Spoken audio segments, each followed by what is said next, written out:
दोस्तों good morning. आप सबों का हार्दिक स्वागत है। मैट्रिक्स क्लास जो चल रहा है 12 साइंस मैथ्स का, उसके नेक्स्ट सेशन में मैं गिरीश कुमार। ये देखिए आज का टॉपिक्स है एलिमेंट्री ऑपरेशंस। कोई भी मैट्रिक्स को हम कैसे एलिमेंट्री ऑपरेशंस के द्वारा उसका हम इन्वर्स निकालेंगे, ये सब हम अभी सीखने जा रहे हैं। देखिए क्या करना है, ये बहुत ही ईजी है। कोई भी अगर मैट्रिक्स दिया हुआ है तो इंटरचेंज एनी टू रॉज हम लिख के रखे हैं समय बचाने के लिए।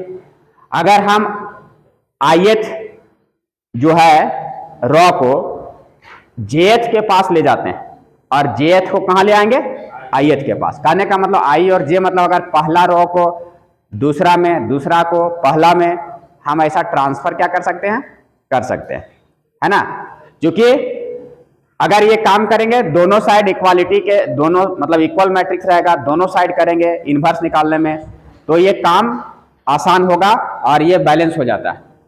So the interchange of any two columns को कैसे डिनोट करेंगे। अगर हमको मान लो कि तीसरा कॉलम को चौथा में ले जाना है, चौथा को तीसरा में ले आना, तो हम लिखेंगे C3 टेंड्स टू अप्लाई, यहां पर है ना ये arrows implies and implied by, ठीक है, ये CJ मतलब इसको यहां ले गए और इसको यहां ले आए, इसका मतलब ये हुआ। तो ये सिंबल हम मतलब वहां लिखेंगे ताकि पता चलेगा कि किस रॉ को किसके स्थान पर और किसको किसके स्थान पर ले गए हैं और ले आए हैं। बात में आ रही है। उसी तरह से अगर the multiplication of the elements of any rows और columns by non zero number, जैसे मान लो कि यहां पर ith रॉ है, उसको हम k से मल्टीप्लाई किए, कोई भी कांस्टेंट से उसको क्या किए, मल्टीप्लाई किए। जैसे लिखेंगे कि दूसरा रॉ को हम 3 से मल्टीप्लाई कर रहे हैं, तो इसका सिंबल हुआ कि R2 के जगह क्या चेंजिंग आया है, तो रॉ 2 को 3 से मल्टीप्लाई करके लिखा गया। बस में आ रही है ना। तो इस टाइप से इसको सिंबॉलिक रूप में हम व्यक्त कर सकते हैं। तो सिमिलरली अगर यहां तीसरा में तीसरा प्रॉपर्टी है कि अगर ith रॉ को चेंज हो रहा है कहां पर, ये सिंबल क्या बता रहा है कि इसमें चेंजिंग आ रहा है, किसमें, ith रॉ में। यहां जो लिखेंगे क्या चेंजिंग आ रहा है कि ith रॉ को इसमें से क्या किया जा रहा है, jth को मतलब दूसरा रॉ में कोई कांस्टेंट से मल्टीप्लाई करके इसमें ला करके जोड़ दिया जा रहा है या घटा दिया जा रहा है। तो यहां प्लस माइनस जो भी होगा, है ना। उसी तरह से कॉलम में कि चेंजिंग यहां हो रहा है, इसमें इस कॉलम में क्या चेंजिंग हो रहा है, तो jth कॉलम में कुछ कांस्टेंट से मल्टीप्लाई करके ith में ऐड कर दिया जा रहा है या सब्ट्रैक्ट कर दिया जा रहा है। तो ये सिंबल हुआ। एक चीज यहां पर ध्यान रखोगे कि जो भी यहां पर ऑपरेशन शुरू करेंगे, जो भी ऑपरेशन क्या करेंगे, शुरू करेंगे मैट्रिक्स में, तो वो अगर रॉ से शुरू किए हैं तो पूरा अंतिम तक रॉ ऑपरेशन करेंगे, और अगर कॉलम से शुरू कर दिए हैं तो ये पूरा अंतिम तक क्या करेंगे, कॉलम ऑपरेशन लगाएंगे। यहां तक ठीक है। यहां देखो दोस्तों, इन्वर्टिबल मैट्रिसेस, यहां मान लो कि let A equal to Aij square matrix है, कोई भी एक square matrix, B an another matrix of the same order, है ना, सेम ऑर्डर का बी एक दूसरा मैट्रिक्स। अगर ए बी एग्जिस्ट कर रहा है, बी ए एग्जिस्ट कर रहा है, एग्जिस्ट कर रहा है मतलब समझ आ रही बात ना, कि मल्टीप्लीकेशन कब एग्जिस्ट करता है मैट्रिक्स में, कि पहले का कॉलम दूसरे के रॉ के बराबर होगा। तो अगर ये दोनों एग्जिस्ट कर रहा है तब इसको मल्टीप्लाई करेंगे, मल्टीप्लाई करने से अगर वही ऑर्डर का आइडेंटिटी मैट्रिक्स आ जाता है, क्या आता है, आइडेंटिटी मैट्रिक्स। तो हम 6 क्लास 7 क्लास में भी पढ़े हैं कि अगर कोई ऑपरेशन, अगर यहां पर हम किसी चीज को, कोई भी नंबर है, इसको हम यहां क्या मल्टीप्लाई करेंगे y से, और अगर यूनिट दे देता है, आइडेंटिटी दे देता है, तो इसको क्या करेंगे, y को कब देगा, y इक्वल टू क्या होगा, 1/x, मतलब इसका इन्वर्स होगा ना। तो ये हम पढ़ चुके हैं, additive identity, multiplicative identity, additive inverse, multiplicative inverse. उसी को यहां पर है, सिंपली सोचना, ज्यादा तनाव देके नहीं सोचना। तो अगर ये दोनों को मल्टीप्लाई करेंगे एग्जिस्ट कर रहा है तो मल्टीप्लाई करेंगे, मल्टीप्लाई करने से अगर आइडेंटिटी मैट्रिक्स आ जाता है देन तब B इज, क्योंकि A तो था, B दूसरा मैट्रिक्स है, B से मल्टीप्लाई किए, then B is called the inverse of A and it is denoted by A inverse. मतलब मैट्रिक्स B जो आया उसका कौन हुआ, A का इनवर्स हुआ। बात में आ रही है, कोई दिक्कत नहीं है। यहां एक प्रॉपर्टी है कि जैसे हम लोग ट्रांसपोज निकालते थे ना, ए बी का ट्रांसपोज, तो बी का ट्रांसपोज इंटू ए का ट्रांसपोज आता था, तो यहां इनवर्स में भी वही है, ए बी इनवर्स तो B inverse dot A inverse, उल्टा आता है। ये ऑब्जेक्टिव में आएगा, इसको ध्यान रखना। अब जो हम आते हैं मेन जो हमको काम करना है कि इनवर्स फाइंड करना है किसी भी मैट्रिक्स का बाय एलिमेंट्री ऑपरेशंस।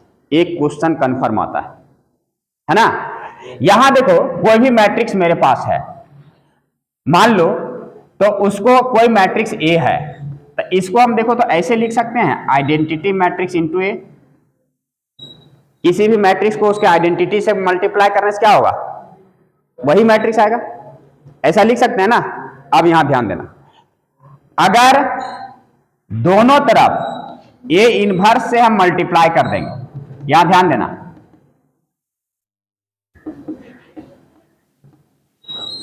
ये ए को कुछ नहीं करना, छूना नहीं है।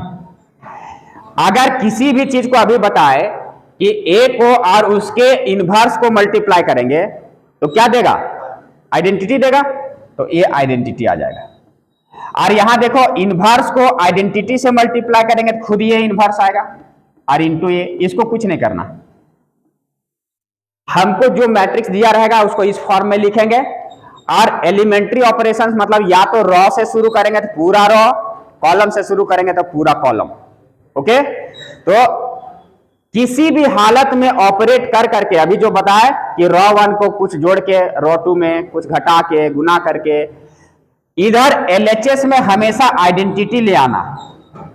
यहां क्या ले आना है जी, आइडेंटिटी।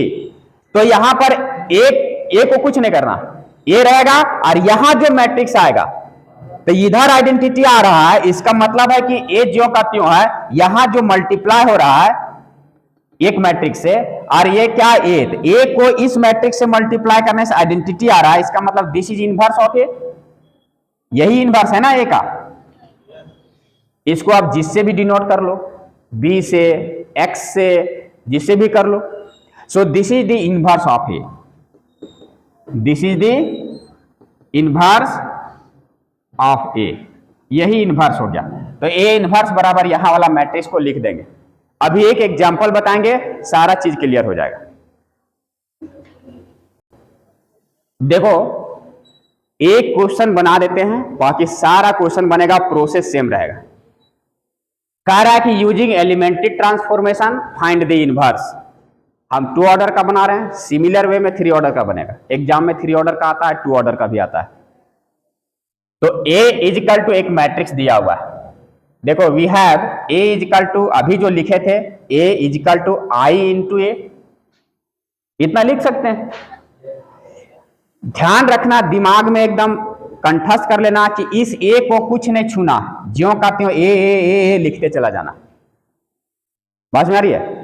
यहां पर हम लिखेंगे A कितना है, 1 - 1 2 3, और इजिकल टू इस आइडेंटिटी मैट्रिक्स को हम लिखेंगे जितना ऑर्डर का यहां पर है उतना ही ऑर्डर का आइडेंटिटी मैट्रिक्स। यहां 2 ऑर्डर का है तो 2 ऑर्डर का, 3 का रहेगा तो 3 ऑर्डर का।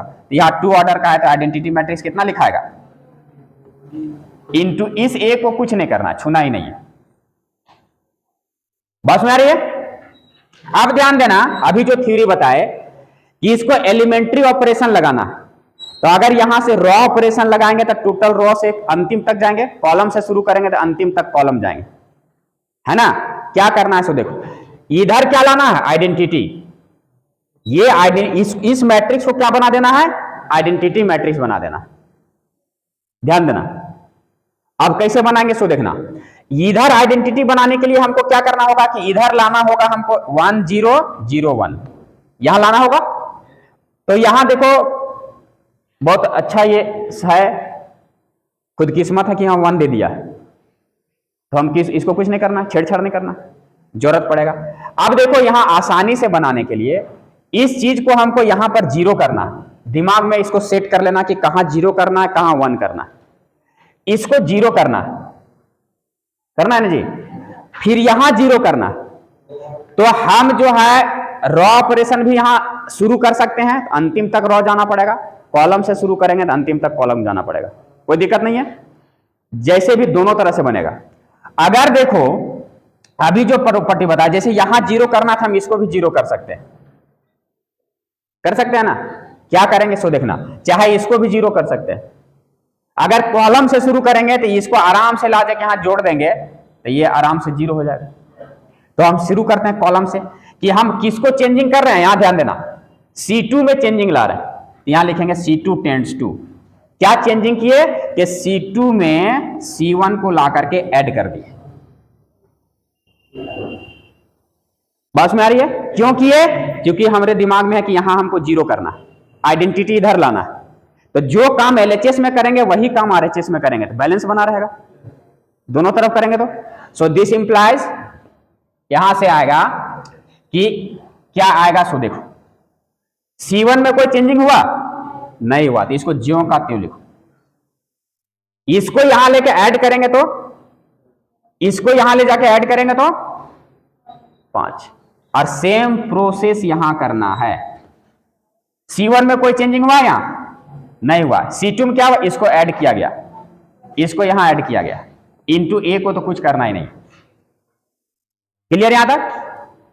अगर यहां कॉलम ऑपरेशन शुरू किए हैं तो फिर से हमको कॉलम ही करना, अगर यहां रॉ करते हैं तो फिर से रॉ ऑपरेशन करते। लेकिन अब क्या करना है जी, हमको यहां पर 1 लाना है और यहां पर 0 करना है। तो आसानी कौन होगा, यहां पर 1 लाने के लिए क्या करेंगे, C2 हम शुरू किए हैं तो C2 ही करना पड़ेगा। तो कॉलम 2 में हम 5 से डिवाइड कर देते हैं, क्योंकि यहां 0 को 5 से डिवाइड करेंगे 0 ही रहेगा, चेंजिंग नहीं आएगा। यहां 5 से डिवाइड करेंगे तो 1 आ जाएगा। तो अब ऑपरेशन लिखना है, ऑपरेशन क्या लिखेंगे, C2 टेंड्स टू 1/5 C2। ये जरूर लिखना है कि तुम क्या कर रहे हो, लिख लोगे। तो अब क्या चेंजिंग किए, सो देखो, दिस इज इक्विवेलेंट टू, ये इंप्लाइज नहीं लिखाता है, ये इक्विवेलेंट ऐसे करके साइन देना है यहां से, जहां से ऑपरेशन लगा रहे हो। तो ये क्या आएगा, इसको हम C1 में कोई चेंजिंग किए नहीं, तो ज्यों का त्यों लिखो 1 2, इसको 5 से डिवाइड किए तो ये 0 आएगा, ये 1 आएगा, दिख रहा है ना। इसमें कोई चेंजिंग किए नहीं किए, तो ये 1 0, इसमें हम 5 से डिवाइड किए तो ये 1/5 आएगा, और यहां भी 1/5 आएगा, इंटू A।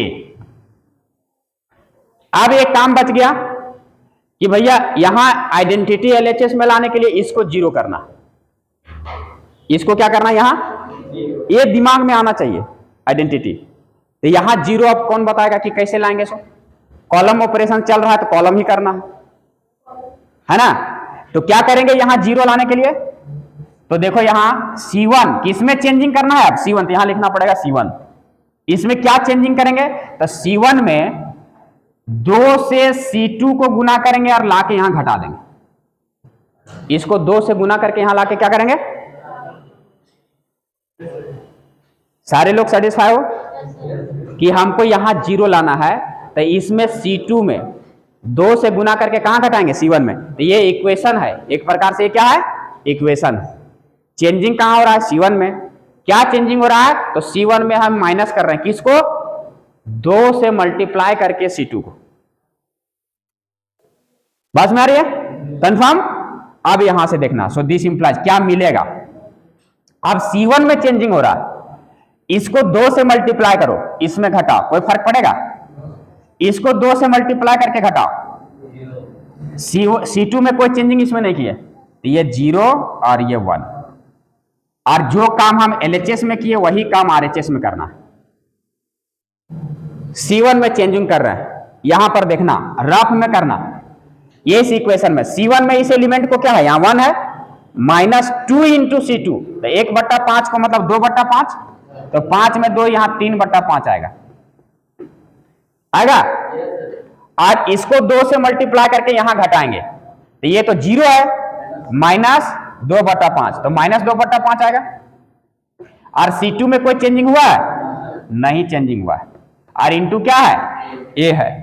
तो अब बताओ कि ये वाला पार्ट अब जो है इधर आइडेंटिटी आ गया, यहां एक मैट्रिक्स मिला, इस मैट्रिक्स यहां मल्टीपल में ये है, मतलब ये दोनों को मल्टीप्लाई करने से आइडेंटिटी आ रहा, मतलब this matrix must be the inverse of A. या clear? So this implies A inverse is equal to, इसी को लिख देना है 3/5, 1/5, -2/5, 1/5। This is the answer. इसको कहते हैं एलिमेंट्री मेथड से इनवर्स निकालना, एलिमेंट्री ऑपरेशन मेथड से इनवर्स निकालना। ध्यान देना, बहुत लोग अभी एक तो और विधि बताएंगे इनवर्स निकालने का, तो जब एग्जाम में एलिमेंट्री ऑपरेशन लिखा रहेगा तो हमेशा इसी मेथड को अपनाना है। और ये सब पर मार्किंग है, ये सब जरूर लिखना है, यही नंबर कटता है। और सेकेंड मेथड से बना दोगे तो पूरा मार्क्स 0। अगर एलिमेंट्री ऑपरेशन लिखा हुआ है तो इसी से बनाना। प्रोसेस समझ में आ गया? आइडिया ले लिया ना दिमाग में? अब ये चाहे 2 ऑर्डर का दे चाहे 3 ऑर्डर का, इसी तरह से बढ़ना है। एक प्रकार से क्या रीजनिंग टाइप का है कि दोनों तरफ काम करते जाओ, यहां आइडेंटिटी ले आना। गलतियां कहां होती है सो सुनना। ये देखो, ये वाला जो अभी हम रफ में कर रहे थे ना कि इसको इससे गुना करके इसमें घटाए, तो यही सब में घटाने और जोड़ने में यहां गलती कर बैठता है लोग। तो यहां रफ में करना और इस इक्वेशन में पुट कर करके बैठा के उसको कैलकुलेट करना। कहीं भी माइनस छूट जाएगा, प्लस छूट जाएगा, तो तुरंत गोल मार्किंग करके वहां नंबर कट जाएगा। बात में आ रही है? तो इसलिए रफ में उसको घटा लेना अच्छे से, थोड़ा सा टाइम देना। थोड़ा सा टाइम देके बनाने से है कि एक बार गलती हो जाएगी तो फिर तुम्हारा प्रेशर में आ जाओगे, है ना? इसलिए थोड़ा टाइम देके ही बनाने में ज्यादा अच्छा है। यहां तक समझ में आ रही है बात? तो इस टाइप से एलिमेंट्री ट्रांसफॉर्मेशन मेथड से किसी भी मैट्रिक्स का हम इनवर्स निकाल सकते हैं। ये पूरा चैप्टर जो है सो यही है और ज्यादा कुछ नहीं। ओके?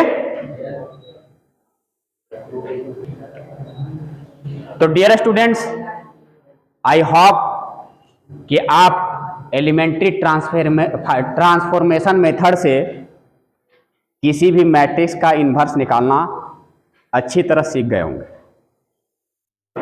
और नहीं सीखे होंगे तो एक आध बार प्रैक्टिस करना इसको देख के, और फिर जो प्रोसेस बताए उसको कॉपी में पूरा रगड़ना है ना? एक एक न्यूमेरिकल्स, 10 गो न्यूमेरिकल्स कम से कम बना दोगे, ये दिमाग में बैठ जाएगा, कभी भूलना नहीं है इसको। तो मुझे उम्मीद है कि आप कर लोगे, कर ही नहीं लोगे, अच्छे से कर लोगे। तो बहुत बहुत धन्यवाद। अपना ख्याल रखें और समाज का ख्याल रखें, पढ़ें, आगे बढ़ें। एक बार पुनः धन्यवाद। अगर वीडियो पसंद आए लाइक एंड सब्सक्राइब जरूर करें।